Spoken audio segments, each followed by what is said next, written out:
Aşkım, yemeklerin kadar tatlısın öncelikle. Geldiğin için çok teşekkür ederim. Çok mutlu ettin beni. İnşallah bu dünyada da, diğer dünyada da her zaman senin olursun. Salam değerli izleyicilerim, kanalıma hoş geldiniz.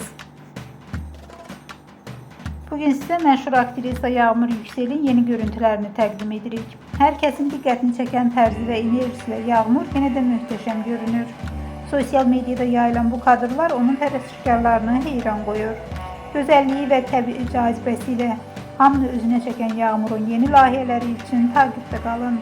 Videonun sonuna dek izleyin, beğenin ve kanalımıza abone olmayı unutmayın.